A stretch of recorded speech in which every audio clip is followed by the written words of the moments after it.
आज हम एक ऐसी दुनिया की बात करने वाले हैं जिसके बारे में हम जानते तो हैं कि वो मौजूद है, पर शायद कभी उसकी सच्चाई का सामना नहीं करना चाहते। हम भारत के रेड लाइट एरियाज की बात कर रहे हैं। और ये बातचीत किसी सुनी सुनाई बात पर नहीं है, बल्कि एक एक्टिविस्ट और समाज सेविका अतुल शर्मा के अपने 31 सालों के अनुभव पर आधारित है। हाँ, हमारे पास उनके इंटरव्यू का एक अंश है जो उन बदनाम गलियों के अंदर की जिंदगी की एक ऐसी तस्वीर पेश करता है जो परेशान करने वाली है, लेकिन जिसे जानना बहुत जरूरी है। बिल्कुल। और यहाँ हमारा मकसद किसी पर उंगली उठाना या कोई सनसनी फैलाना नहीं है। नहीं, हम बस उस इंटरव्यू के जरिए ये समझने की कोशिश करेंगे कि वो कौन से हालात हैं, वो कौन सा सिस्टम है जो इस व्यापार को न सिर्फ जिंदा रखता है बल्कि इसे एक इंडस्ट्री की तरह चलाता है। हाँ, हम उस मजबूरी, शोषण और क्रूरता के चक्र को समझने की कोशिश करेंगे जो वहाँ की हर सांस में घुला हुआ है। तो चलिए सीधे रसी दुनिया में चलते हैं। इंटरव्यू में जो सबसे पहली और सबसे चौंकाने वाली बात सामने आती है वो है वहाँ के जीने के हालात। एक शब्द बार बार इस्तेमाल हुआ है, चबूतरा। चबूतरा, ये क्या है और क्यों इतना अहम है? ये चबूतरा असल में उनकी पूरी दुनिया है। इंटरव्यू के मुताबिक ये एक छोटा सा उठा हुआ प्लेटफॉर्म है कोठे के कमरे के ठीक बाहर। अच्छा। और जब मैं कहती हूँ कि ये उनकी दुनिया है तो इसका मतलब है कि उनका पूरा जीवन उसी एक छोटे से टुकड़े पर सिमटा हुआ है। मतलब उसी एक जगह पर सब कुछ। इंटरव्यू में जो बताया गया है वो तो कल्पना से भी परे है। जी, उसी चबूतरे पर वो नहाती हैं, उसी पर बैठकर खाना खाती हैं और उसी जगह पर ग्राहक इस्तेमाल किए हुए कॉन्डोम और गुटखे का पीक फेंक कर चला जाता है। हाँ, ये कैसे कोई सह सकता है? यही तो सबसे जरूरी सवाल है, क्योंकि ये सिर्फ गंदगी या खराब हालात का मामला नहीं है, ये एक सोची समझी रणनीति है। रणनीति? हाँ, इसे अमानवीयकरण या डीह्यूमनाइजेशन कहते हैं। जब आप किसी इंसान को लगातार ऐसी परिस्थितियों में रखते हैं जहां उसकी गरिमा, उसकी साफ सफाई, उसकी निजता सब कुछ छीन लिया जाए, तो आप धीरे धीरे उसके अंदर इंसान होने का एहसास ही खत्म कर देते हैं, ताकि वो विरोध करने की हिम्मत ही न जुटा पाए। बिल्कुल। जब किसी को ये यकीन दिला दिया जाता है कि उसकी कीमत फेंके हुए कचरे से ज्यादा नहीं है, तो वो अपने शोषण को ही अपनी किस्मत मान लेती है। ये उस सिस्टम को बनाए रखने का एक बहुत क्रूर मनोवैज्ञानिक तरीका है। और ये सिर्फ चबूतरे तक सीमित नहीं है, उनके रहने की जगह वो भी इसी सोच का हिस्सा है। हाँ, वो पर्दों वाली कीबिन। इंटरव्यू में बताया गया कि एक छोटे से कमरे में, जिसे शायद हम स्टोर रूम की तरह भी इस्तेमाल न करें। सही बात है। उसमें सिर्फ पर्दों की दीवारें बनाकर 3 केबिन बना दिए जाते हैं, लकड़ी की दीवार तक नहीं। सोचिए इसका असर। एक कैबिन में एक लड़की के साथ जो हो रहा है, उसकी हर आवाज, हर सिसकी बगल के कैबिन में बैठी दूसरी लड़की सुन रही है। ये एक लगातार चलने वाला मानसिक अत्याचार है। आप हर पल किसी और के दर्द को महसूस कर रहे हैं और ये डर आपके अंदर बैठ जाता है कि अगला नंबर आपका है। ये एक ऐसी जेल है जिसकी दीवारें तो नहीं है, लेकिन डर और बेबसी की कैद बहुत मजबूत है। बिल्कुल। और इस मनोवैज्ञानिक कैद के अंदर हर दिन का संघर्ष तो और भी भयानक होगा। इंटरव्यू में उनके रोजमर्रा के काम के बारे में जो बताया गया है वो आंकड़े ही चौंकाने वाले हैं। एक महिला को दिन में 15 से 20 ग्राहकों को संभालना पड़ता है। और ये ग्राहक कौन है ये भी समझना जरूरी है।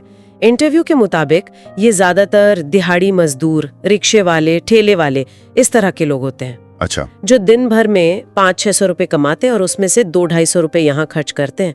ये उस हताशा को दिखाता है जो दोनों तरफ है। लेकिन सबसे भयानक बात जो इंटरव्यू में सामने आती है वो ये है कि उन महिलाओं के पास न कहने का कोई अधिकार नहीं है, कोई विकल्प ही नहीं है। चाहे उनकी तबीयत खराब हो, पीरियड्स हो या वो थक कर चूर हो चुकी हों, उन्हें काम करना ही है। क्योंकि वो अपनी मालिक नहीं है, वो एक सिस्टम का हिस्सा है जहां उनकी मर्जी की कोई कीमत नहीं।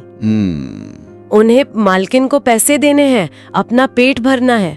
मना करने का मतलब है भूखा रहना या मार खाना। इंटरव्यू में एक घटना का जिक्र है जो इस बेबसी की हद को दिखाती है।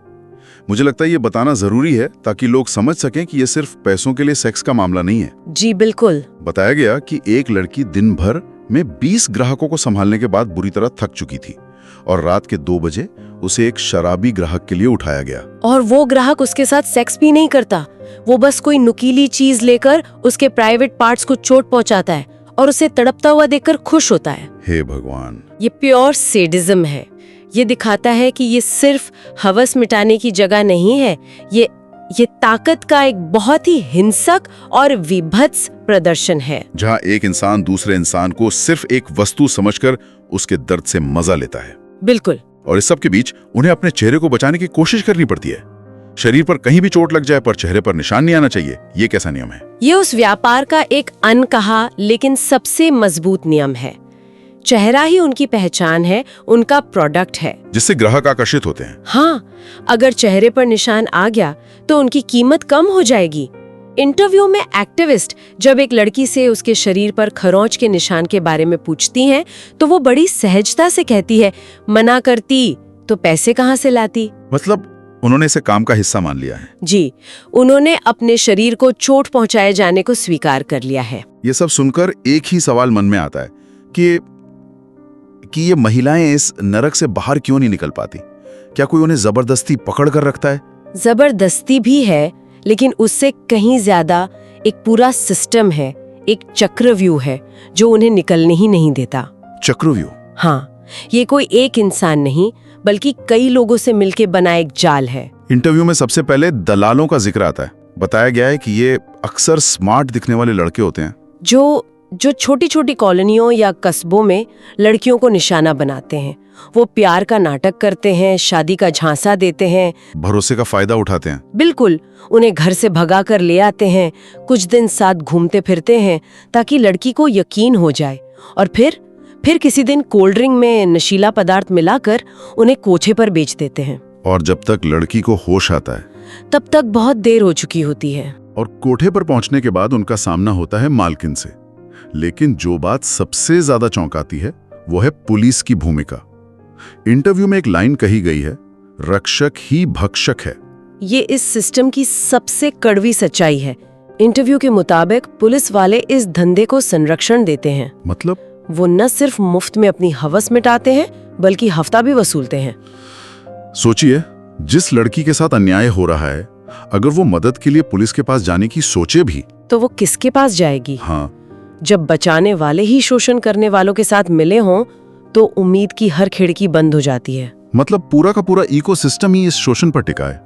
यहाँ तक कि आसपास के दुकानदार भी, वो जानते हैं कि ऊपर क्या हो रहा है। वो नई लड़कियों की चीखें भी सुनते हैं लेकिन अनजान बने रहते हैं। और सिर्फ अनजान ही नहीं बने रहते, नहीं, जरूरत पड़ने पर इस सिस्टम की मदद भी करते हैं। जब कभी कोई दिखावे के लिए पुलिस रेड पड़ती है तो यही दुकानदार लड़कियों को अपनी दुकान के पिछले दरवाजे से भगाने में मदद करते हैं। ये एक सामूहिक चुप्पी और मिलीभगत है। जी, जिसने इस व्यापार को एक संस्था बना दिया है। आपने पहले सिस्टम और चक्रव्यूह की बात की थी। इस सिस्टम को चलाने के लिए जो इकोनॉमी काम करती है वो भी बहुत अजीब और क्रूर है। इंटरव्यू में एक ऐसी बात पता चली जो किसी भी सामान्य तर्क के खिलाफ जाती है। आप उस सेकंड हैंड वाली बात कर रहे हैं? हाँ, ये इस व्यापार के विभत्स अर्थशास्त्र को दिखाता है। आमतौर पर कोई भी सेकंड हैंड चीज यानी इस्तेमाल की हुई चीज की कीमत कम हो जाती है। बिल्कुल। लेकिन इस धंधे में ये उल्टा है। उल्टा मतलब एक सेकंड हैंड महिला की कीमत ज्यादा होती है। पर क्यों? इसका क्या तर्क है? तर्क बहुत सीधा और क्रूर है। खरीदने वाले को पता होता है कि एक सेकंड हैंड महिला पर अब ज्यादा मेहनत नहीं करनी पड़ेगी। अच्छा। उसे पहले ही तोड़ा जा चुका है। उसके अंदर का विरोध, उसकी लड़ने की हिम्मत, सब कुछ खत्म किया जा चुका है। वो अब चुपचाप सारे आदेश मानेगी। वो सिस्टम में ढल चुकी है। हाँ, इसलिए खरीदने वाले के लिए वो एक सेफ इन्वेस्टमेंट है। ये दिखाता है कि यहाँ इंसानों को सामान से भी बदतर समझा जाता है। और ये क्रूरता यही नहीं रुकती। जब बात छोटी बच्चियों की आती है तो ये और भी घिनौना रूप ले लेती है। इंटरव्यू में ऑक्सीटोसिन इंजेक्शन का जिक्र है। ये वही इंजेक्शन है जो जानवरों को दूध देने के लिए लगाया जाता है और ये बच्चों को दिया जाता है। ये सुनकर तो मेरे रोंगटे खड़े हो गए। ये इस धंधे का सबसे अमानवीय पहलू है। छोटी बच्चियों को जिनकी उम्र अभी 10-12 साल है, उन्हें बाजार के लिए तैयार करने के लिए ये इंजेक्शन दिए जाते हैं ताकि उनके शरीर में हार्मोनल बदलाव हो और वो वक्त से पहले बड़ी दिखने लगे। उनके बचपन को केमिकल्स के जरिए छीन लिया जाता है सिर्फ इसलिए ताकि उनका जिस्म बेचा जा सके। इस पूरी दुनिया में अगर कुछ सबसे ज्यादा दर्दनाक है तो वो शायद माँ और बच्चे के रिश्ते पर हमला है। बिल्कुल। इंटरव्यू के मुताबिक जब कोई महिला माँ बनती है तो बच्चे के जन्म के बाद उसे छीन लिया जाता है। हाँ, और ये कहकर छीना जाता है कि अब ये हमारी प्रॉपर्टी है, क्योंकि वो बच्चा मालकिन के लिए एक और इन्वेस्टमेंट है। एक माँ को अपने ही बच्चे से मिलने के लिए 200 रुपए बचाने पड़ते हैं और मालकिन से इजाजत लेनी पड़ती है। और इंटरव्यू में एक और दिल दहला देने वाली बात बताई गई है, माँ अपने बच्चे को दूध ना पिला सके इसके लिए उसे दूध सुखाने की दवाइयाँ दी जाती हैं। ऐसा क्यों? ताकि माँ और बच्चे के बीच का जो प्राकृतिक जुड़ाव है उसे खत्म किया जा सके। ममता एक बहुत बड़ी ताकत होती है। अगर वो जुड़ाव मजबूत रहा तो हो सकता है माँ अपने बच्चे के लिए लड़ने की, भागने की हिम्मत कर ले। ये सिस्टम उस हिम्मत को पैदा ही नहीं होने देना चाहता। वो हर रिश्ते को तोड़ देना चाहता है। इंटरव्यू में बिया नाम की एक महिला की कहानी है जो भुलाए नहीं भूलती। हाँ। बिया को HIV हो गया था और वो कोठे के सामने फुटपाथ पर मर रही थी। उसकी बेटी उसी कोठे पर थी, लेकिन मालकिन उन्हें मिलने नहीं दे रही थी। सोचिए उस माँ की बेबसी। वो अपनी जिंदगी की आखिरी सांसें ले रही है और उसकी एकमात्र इच्छा अपनी बेटी को देखने की है, लेकिन सिस्टम इतना क्रूर है कि उसे ये भी नसीब नहीं होने देता। और जब तक एक्टिविस्ट ने मदद की और बेटी को नीचे लाया गया, तब तक बिया की मौत हो चुकी थी, अपनी बेटी को देखे बिना। ये सिर्फ क्रूरता नहीं है, ये आत्मा को मार देना है। और बच्चे को सिर्फ छीना ही नहीं जाता, उसे हथियार की तरह भी इस्तेमाल किया जाता है। जी, एक नेपाली लड़की की घटना का भी जिक्र है, जिसे जब बचाने की कोशिश की गई तो पता चला कि उसके बच्चे को कहीं और बंधक बनाकर रखा गया है। ये एक भावनात्मक ब्लैकमेल है। माँ को पता है कि अगर उसने भागने की या किसी की मदद लेने की कोशिश की तो उसके बच्चे को नुकसान पहुंचाया जा सकता है। उसकी ममता को ही उसकी सबसे बड़ी कमजोरी बनाकर उसे कैद में रखा जाता है। बिल्कुल, ये दिखाता है कि ये सिर्फ जिस्म का व्यापार नहीं है, ये आत्मा और रिश्तों का भी सौदा है। जब हालात इतने खराब हैं, पूरा सिस्टम ही खिलाफ है, तो क्या इन लड़कियों को बचाने की कोशिशें नहीं होती? और अगर होती हैं तो वो कितनी मुश्किल होती हैं? कोशिशें होती हैं और अतुल शर्मा जैसे एक्टिविस्ट अपनी जान पर खेलकर ये काम करते हैं, लेकिन ये बहुत ज्यादा मुश्किल और खतरनाक है, क्योंकि ये लोग लड़कियों को छुपाने के लिए ऐसे ऐसे तरीके अपनाते हैं जिनके बारे में कोई सोच भी नहीं सकता। जैसे वो ड्रेसिंग टेबल वाली घटना। हाँ, इंटरव्यू में बताया गया है कि एक बार उन्हें खबर मिली कि कुछ लड़कियों को बंधक बनाकर रखा गया है। उन्होंने पूरा कोठा छान मारा, लेकिन कोई नहीं मिला। फिर बाद में पता चला कि एक ड्रेसिंग टेबल के शीशे के पीछे एक खोखली जगह है। वो ड्रेसिंग टेबल दीवार में पेचों से कसी हुई थी। जब उसे तोड़ा गया तो उसके पीछे से 3 लड़कियां बेहोशी की हालत में मिली। बेहोशी की हालत में? हाँ, अंदर हवा आने की कोई जगह नहीं थी। अगर उस दिन उन्हें वहां से नहीं निकाला जाता तो शायद दम घुटने से उनकी मौत हो जाती। ये दिखाता है कि तस्कर किसी भी हद तक जा सकते हैं। जी। और जो लोग ये बचाव का काम करते हैं, उनकी अपनी जान को भी खतरा होता है। एक्टिविस्ट ने अपने ऊपर हुए एक हमले का जिक्र किया है। बिल्कुल, उन्होंने बताया कि कैसे एक बार एक दूध के टैंकर ने जानबूझकर उनकी गाड़ी को टक्कर मारी। ये कोई साधारण एक्सीडेंट नहीं था, ये एक जानलेवा हमला था। वो बुरी तरह घायल हुई। हाँ, उनके शरीर में कई जगह रॉड डालनी पड़ी। ये दिखाता है कि इस धंधे के पीछे कितने ताकतवर लोग हैं, जो इस अरबों के व्यापार को बचाने के लिए किसी की जान लेने से भी नहीं हिचकते। ये पूरी बातचीत हमें उस दुनिया की एक ऐसी हकीकत दिखाती है जिसके बारे में हम शायद ही कभी सोचते हैं। ये जिंदा गोश्त की दुकानें हैं, जैसा कि इंटरव्यू में कहा गया, जहां हर रिश्ता एक सौदा है और हर सांस एक मजबूरी। हाँ, और इंटरव्यू के अंत में एक्टिविस्ट आज की पीढ़ी की लड़कियों को एक बहुत जरूरी संदेश देती हैं। वो कहती हैं कि आज की लड़कियों को आजादी और मनमानी के बीच का फर्क समझना होगा। आजादी और मनमानी? जी, क्योंकि जो शोषण करने वाले हैं वो हमेशा आपके भरोसे और आपकी मासूमियत का फायदा उठाने की ही ताक में रहते हैं। उनका कहना है कि आज का जो मेकअप और ब्रेकअप का कल्चर है वो लड़कियों को भावनात्मक रूप से और भी ज्यादा असुरक्षित और अकेला बना रहा है, जिससे वो आसानी से ऐसे लोगों का शिकार बन सकती हैं। बिल्कुल, ये बहुत ही जरूरी चेतावनी है। और ये पूरी चर्चा हमें एक बहुत बड़े सवाल पर लाकर छोड़ देती है कि जब समाज के सबसे कमजोर लोगों का शोषण एक संगठित व्यापार बन जाए, जिसमें दलाल से लेकर पुलिस और स्थानीय लोग तक शामिल हो, तो फिर एक व्यक्ति के लिए व्यक्तिगत सुरक्षा और भरोसे का असल मतलब क्या रह जाता है?